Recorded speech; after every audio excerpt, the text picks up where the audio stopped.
ฮัลโหล大家好สบายดีทุกคน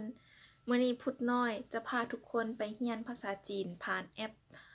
เรียนภาษาจีน SSK แอปหนึ่งเนาะเฮาไปเรียนรู้คำศัพท์แล้วก็ไปดาวน์โหลดแอปมาพร้อมกันเบิ่งแต่ว่าในแอปนี้มันเป็นการแปลเป็นของภาษาอังกฤษเพราะฉะนั้นอาจจะมีบางโตที่ว่าผู้น้อยอาจจะแปลอังกฤษบ่ได้แต่ว่าคำศัพท์เริ่มต้นส่วนหลายผู้น้อยก็ถือว่าแปลได้เองหลายอันแล้วเนาะ เป็นอะไรเดี๋ยวเราไปโหลดแล้วก็ไปเรียนนำกันเลยบ้านนี้เราเริ่มเข้า Play Store เลยเนาะเรากดเข้าบน Play Store ของเรา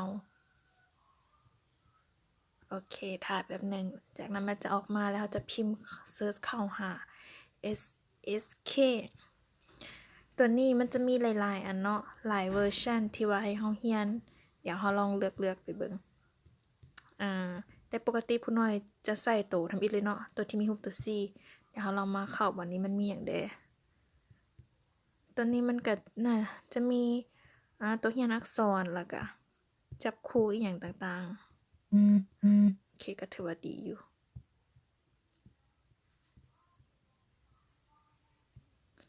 ตัวนี้น่าจะเป็นตัววัดข้อสอบเนาะ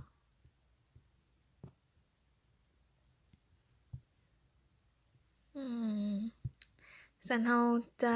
ดาวน์โหลดตัวทำอิฐเลยตัวนี้เป็น SSK ออนไลน์น่าจะมีแต่ระดับ1จนฮอดระดับ6เนาะตัวนี้ผู้น้อยเคยโหลดมาแล้วแต่ว่าเนื่องจากว่าข้อมูลในโทรศัพท์เต็มผู้น้อยก็เลยลืมออกบัดนี้เราจะมาโหลดคืนใหม่เนาะโอเคทำการติดตั้งเลย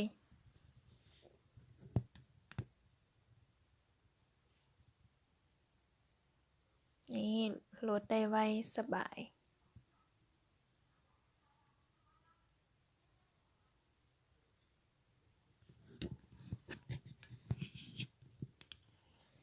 โอเค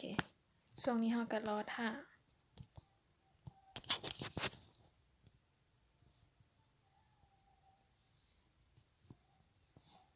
ดื้อ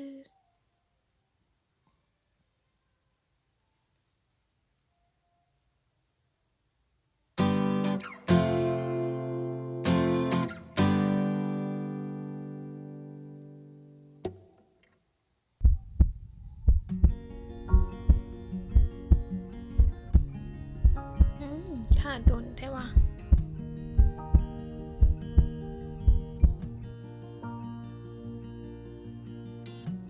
เอาเข้ามาเบิ่งอ่านคอมเมนต์ท่าตัวนี้เขาจะว่า很好用在学中文的同学立刻下载吧ตัวนี้จะเป็นคนลาวเนาะมาเมนเฮียนได้ง่ายต่อไป good โอเคเป็นอะไรโอเคครับติดตั้งเรียบร้อยเรามาเปิดไปพร้อมกันเลยเนาะ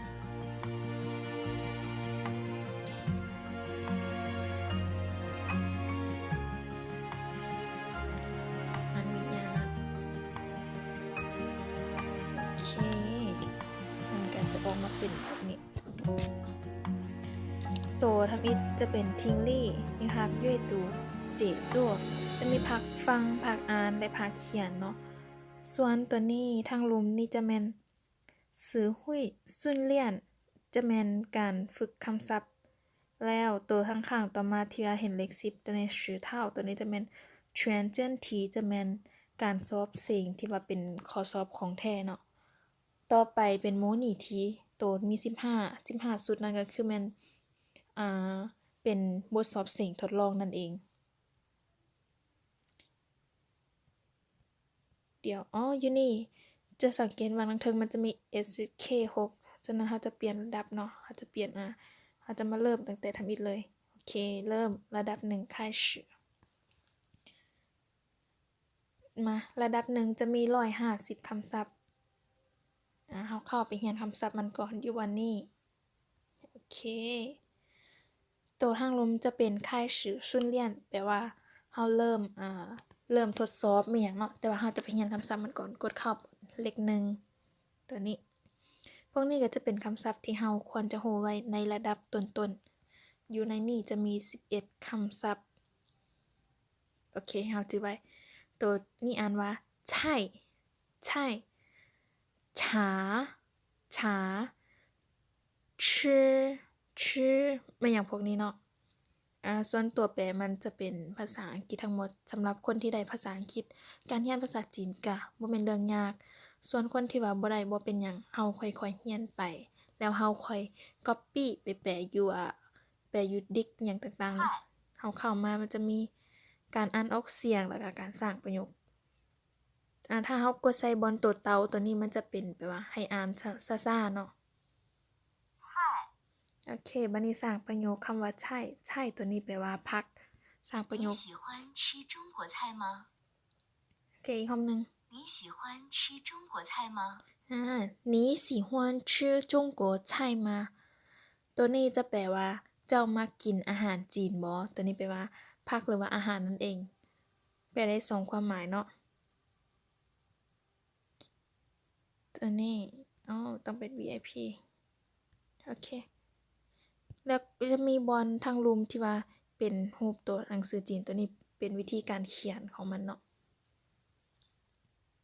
นี่มันก็จะมีบอกตัวเขียนว่าเราควรจะคิดแต่ซ้ายหาขวาคิดใดก่อนตัวนี้ทุกคนอย่าลืมไปโหลดมาแล้วก็เรียนไปพร้อมกันเนาะต่อไปคุณจะอัดวิดีโอการเรียนอยู่ในแอปนี้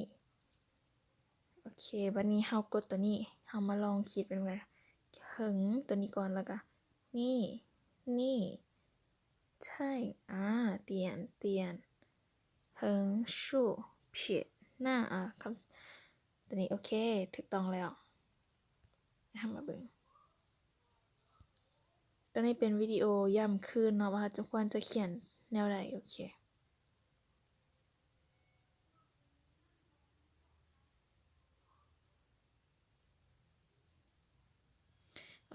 คร่าวๆก็จะเป็นแบบนี้เนาะ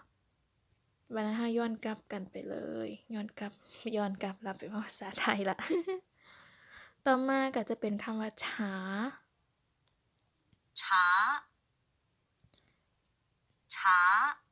ตัวนี้แปลคล้ายๆคือภาษาลาวเลยแปลว่าน้ำซ่านั่นเองโอเค你喝咖啡还是茶你喝咖啡还是茶你喝咖啡还是茶ตัวนี้จะแปลว่าเจ้าต้องการดื่มกาแฟหรือว่าชาโอเคเข้าไปเป็นคำศัพท์ต่อไป吃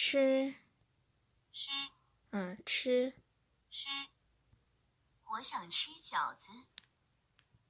我想吃饺子ข่อยอยากกินเกี๊ยวนั่นเองโอเคคำศัพท์พวกนี้ก็จะมาประมาณนี้เนาะมื้อนี้ผู้น้อยมาแนะนำสำนี้ก่อนเอาเป็นว่าถ้าใครคิดว่าวิดีโอของผู้น้อยมีประโยชน์อย่าลืมกดไลค์กดติดตามกดแชร์ให้เด้อแล้วไว้วิดีโอหน้าเราจะมาเรียนคำศัพท์แปลคำศัพท์ไปพร้อมกันตัวที่1พร้อมเกี่ยวกับการทดสอบเนาะโอเคมื้อนี้ลาไปก่อนบ๊ายบาย再见